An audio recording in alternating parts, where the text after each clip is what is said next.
Informer l'opinion nationale et internationale sur les enjeux autour de l'exploitation du Mukula au Katanga afin de citer le ministère de l'Environnement et Développement durable, l'Institut congolais pour la conservation de la nature, ICC Nonsig, le gouverneur provincial et la société civile à prendre en considération les recommandations de Premier Congo en ce qui concerne les conditions de reprise de la coupe de ces bois rouges. Tel a été l'objectif général de la conférence de presse organisée ce jeudi 30 septembre par la protection des éco-régions des Miombo, Premier Congo en sigle, en collaboration avec les réseaux nationaux des observateurs indépendants de ressources naturelles, RENOI, groupe de travail Climat RED, rénové pour l'amélioration de la gouvernance de l'exploitation artisanale du bois rouge dans l'ancienne province du Katanga. L'ancienne province du Katanga, vous savez qu'elle a un type de forêt particulier qu'on appelle les Miombo ou bien forêt claire. C'est un écosystème fragile qui est pratiquement menacé avec l'extension du Kalahari, avec le changement du climat et tout. Tous les scientifiques disent que l'écosystème peut facilement basculer vers la désertification. Donc quand l'organisation a été créée en 2002, le but c'était de faire en sorte de travailler avec les communautés qui ne vivent que des ressources de cet écosystème pour pouvoir en pérenniser l'existence. Ces bois rouges, communément appelés Mukula, en Bemba, langue vernaculaire du Sud Katanga. Cet arbre dur et lourd ne pouvant pas servir comme matériel de construction, ni comme bois d'énergie et bois d'œuvre en voie de disparition dans cette partie du pays depuis le début de son exportation d'une manière illégale par le commerçant chinois en 2013.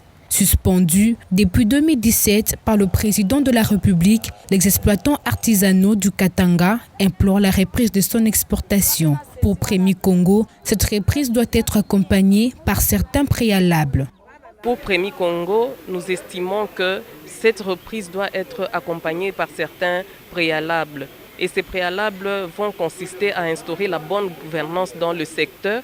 Et parmi les préalables, nous disons qu'on doit mettre sur pied des mesures qui vont permettre un encadrement adéquat de cette exploitation-là, notamment la délivrance des documents qui doit être ordonnée, c'est-à-dire les exploitants doivent avoir d'abord le permis de coupe en province et les attributions par le gouvernement provincial avant d'obtenir les documents à Kinshasa, notamment les autorisations d'achat, vente et exportation, les certificats d'origine, le certificat phytosanitaire et le certificat CITES. Parce que jusque-là, nous constatons qu'il y a un petit décalage entre l'administration au niveau national et en province. Et ce manque de collaboration permet que des petites fraudes puissent s'installer ici et là. La mise en place du système de traçabilité entre les aires de coupe, l'entrepôt de stockage de bois et les points d'exportation par le Bureau du programme de contrôle de la production et des commercialisations de bois et l'octroi des actes d'agrément et de permis de coupe serait bénéfique pour l'État congolais en général et la communauté locale en particulier. Le directeur du cabinet du ministre de la Santé publique, Hygiène et Prévention, Maître Paul Djunga, a échangé avec l'ambassadeur de l'Égypte en RDC sur une possibilité pour les deux pays de nouer une coopération bilatérale dans les domaines de la santé en général. L'ambassadeur d'Égypte en RDC a renseigné que son pays attend à apporter les dons en équipements médicaux et de formation des cadres en RDC. On a plusieurs aspects de coopération, soit concernant les dons médicaux, soit pour la formation des cadres congolais. Et plusieurs aspects de coopération on a discuté aujourd'hui. Peut-être le projet le plus important pour le moment, c'est le centre de dialyse que le gouvernement égyptien a offert pour notre frère congolais, qu'on va établir à l'hôpital général de Kintambo. Cet échange a tourné sur les projets les plus importants, la construction du centre de dialyse que le gouvernement égyptien a tant offert aux Congolais. Ce centre sera installé à l'hôpital Kitambo à Kinshasa. Bien sûr, on a aussi discuté des autres dons médicaux dans le domaine de combattre le Covid-19. J'ai aussi discuté une troisième donne dans ce domaine de combattre le Covid. Les deux personnalités ont discuté également sur des modalités et des procédures pour installer les machines et l'instauration de ces centres. C'est dans quelques semaines que ce projet va être finalisé, a renseigné les diplomates égyptiens. C'est sur une note satisfaisante que s'est clôturé le forum des États généraux d'agriculture ce mercredi 29 septembre à Kinshasa. Ces assises étaient déclinées en 5 sous-commissions, à savoir la commission d'accès au marché, la commission coopération extérieure, la commission financement, la commission amélioration de la gouvernance agricole et la commission production et protection des végétaux. Cette assemblée des nationaux et régionaux a mis en œuvre des stratégies de développement de l'agriculture en République démocratique du Congo, lesquelles stratégies vont être montées pour relancer dans les prochains jours les filières d'import et d'exportation des produits agricoles de première nécessité dans les pays. Le ministère de l'Agriculture a clairement pris l'option de relancer les secteurs agricoles, porteurs de tous les espoirs du développement national. Désormais, aux côtés notamment du tourisme, de la transition écologique, l'agriculture redeviendra réellement dans ce pays la priorité des priorités, pour paraphraser Monsieur le Premier ministre, chef du gouvernement. La réussite de vos assises démontre la capacité de vos expertises à s'approprier les conclusions qui en découlent afin de participer à la promotion du secteur agricole porteur de croissance économique et durable. Au total, 105 recommandations ont été retenues et adoptées après un vote en unanimité par les différentes commissions. Les différents membres sont convaincus que le déclenchement de la croissance économique du pays dans ce secteur devrait ipso facto passer par la facilitation d'accès des appuis techniques et financiers, par la promotion des produits Made in RDC ainsi que par la résolution des problèmes liés à l'aspect de la qualité et du prix de ces denrées sur les marchés. Les recommandations ci-après ont été formulées par les différents groupes. 1. Désenclaver les bassins de production sur l'ensemble du territoire national. Mécaniser l'agriculture dans les zones appropriées. Finaliser le processus de mise en place de la loi portant sur les activités sémencières. Valoriser le savoir-faire du paysan. Instaurer une métrologie des eaux utilisées en agriculture, mettre en place des stations d'analyse de la qualité de l'air et enfin, doter les laboratoires spécialisés des moyens pour analyser la qualité des sols. Les participants ont salué ces assises qu'ils ont qualifiées d'un bon cadre pour commencer à réfléchir sur comment renverser la tendance liée à la dégradation du secteur agricole et d'en faire une priorité nationale, conformément à la vision du président Félix Antoine Tshisekedi qui prône la revanche du sol sur les sous-sols. On doit chercher les mécanismes, les méthodes, à qui est-ce qu'on peut donner cet argent. Est-ce que réellement il va investir dans le secteur de l'agriculture ou bien il va investir dans un autre secteur? Alors l'argent ne peut être accordé qu'à ceux-là qui ont la volonté de développer l'agriculture. C'est en lot que ce forum a rassemblé les ministres provinciaux, les organisations des producteurs, les autorités traditionnelles, les universités et institutions de recherche, ainsi que des experts et d'autres participants venus de toutes les villes de la RDC.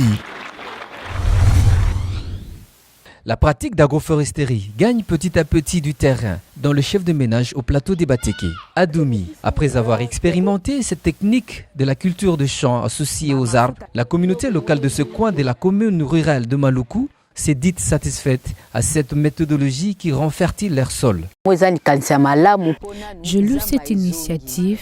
Nous avons planté les arbres. Depuis que je vis ici, je n'ai jamais vu le chenil.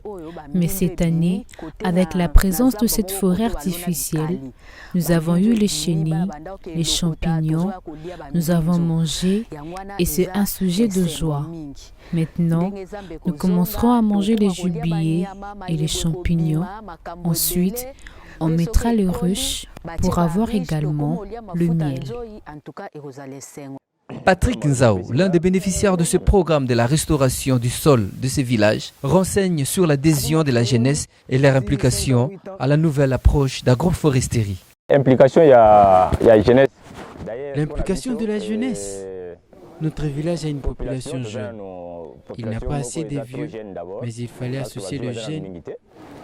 Il fallait associer la jeunesse, qui n'est pas facile. Interdire le déboisement, c'est comme le priver des moyens. Interdire le déboisement, c'est comme le priver des moyens d'avoir même un franc. Nous gagnons rapidement l'argent avec l'arbre, en fabriquant des makala. Donc l'arbre est l'activité première et génératrice de revenus. Il a également signifié sur l'importance de l'arbre dans la vie de l'homme. Nous sommes grandis avec le vieux. Nous connaissons ce qui représente la forêt. Aux années 50, on mangeait les champignons, on voyait les singes par ici, bref, les animaux. Ensuite, la production de manioc était différente que celle d'aujourd'hui, ce qui veut dire qu'on ne blague pas avec l'arbre. Signalons ici que les experts de ces secteurs affirment que ce type d'arbre à croissance rapide, appelé acacia, a un impact positif du point de vue économique, social et surtout environnemental. La déforestation et la dégradation des forêts, une réalité très préoccupante pour la santé environnementale de nos jours. Phénomène de réduction des surfaces des forêts caractérisé par la perte définitive ou au moins à long terme des surfaces des forêts au profit d'autres usages comme l'agriculture, l'urbanisation ou les activités minières. Le village Mabaka, territoire des Kenge, province de Kwango dans les Grands Bandundu, en a connu et ses habitants très conscients de ses causes. C'était d'abord une forêt naturelle, tout ce que vous voyez ici, mais avec le feu de brousse, pratiqué pour la chasse au gibier, la récolte des chenilles et plusieurs autres activités. La pratique abusive des feux de brousse l'a transformé en savane.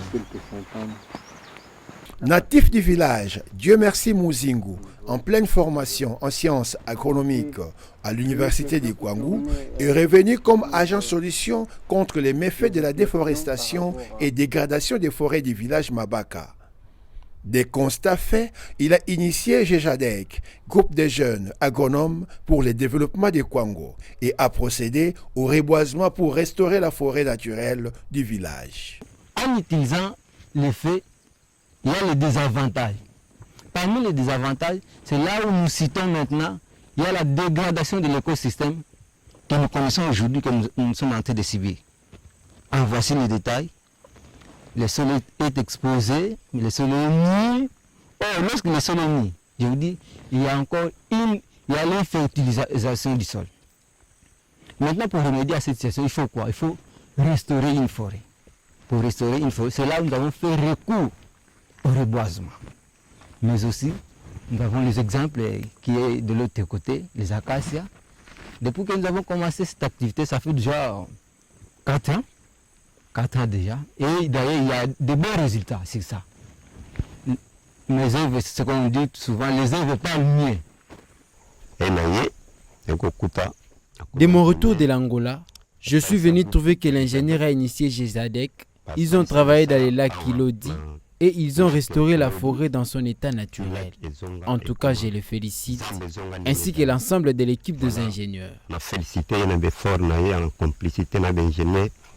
La forêt, définie comme l'ensemble des êtres vivants, plus particulièrement des végétaux et les animaux vivant dans un endroit donné. Sa restauration ne concerne pas seulement les reboisements, mais aussi d'autres activités favorisant la vie animale dans les villages. C'est l'apiculture.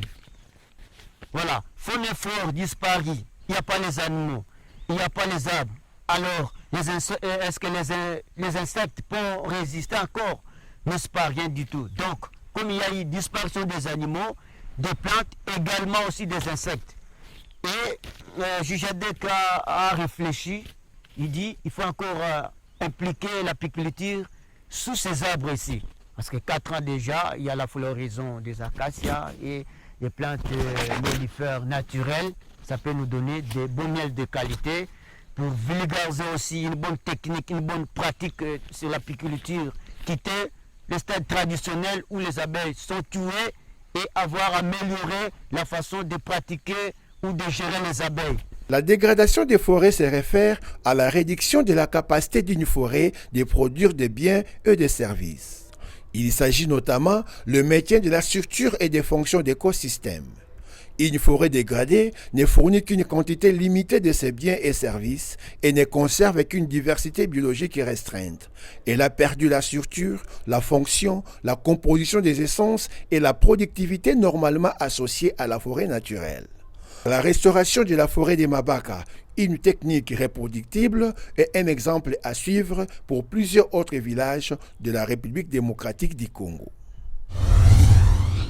La RDC est un pays doté d'un immense réseau hydrographique qui lui est favorable pour résoudre le problème de la desserte en eau. À l'occasion de la Journée mondiale de la mer et des rivières, plusieurs questions liées au cours d'eau du pays ont refait surface, alors que ces eaux de ruissellement offrent des avantages susceptibles d'équilibrer les écosystèmes en général. Les experts, quant à eux, doutent de la potabilité de cette ressource. Au niveau de la capitale congolaise, les lits des rivières sont transformés en points de captation de bouteilles et déchets plastiques. Ces matières, pour de multiples raisons, accentuent le mauvais état de ces cours d'eau. C'est le cas de la rivière Funa, autrement appelée Kalamu. À cet endroit, on peut apercevoir des eaux usées des usines de la place, des immondices de certains ménages, ainsi que des bouts de vidange déversés directement dans la rivière. La situation est alarmante. Les rivières de la capitale congolaise sont devenues des espaces indésirables, des dépotoirs publics et des fosses septiques au détriment de bien d'usage de cette ressource dans l'agriculture maraîchère. La pollution de rivières expose la population aux nombreuses maladies en lieu et place d'apporter la solution à la problématique de la desserte en eau dans les ménages quinois. L'état de ces rivières remet en question la potabilité et détruit l'écosystème aquatique que l'on peut trouver dans ces milieux. En dehors de son usage dans les ménages, l'eau des rivières présente des moyens favorables pour la navigation et pallie aux problèmes des transports. Notons par ailleurs que cette année, la Journée mondiale de la mer et des rivières était consacrée au transport maritime.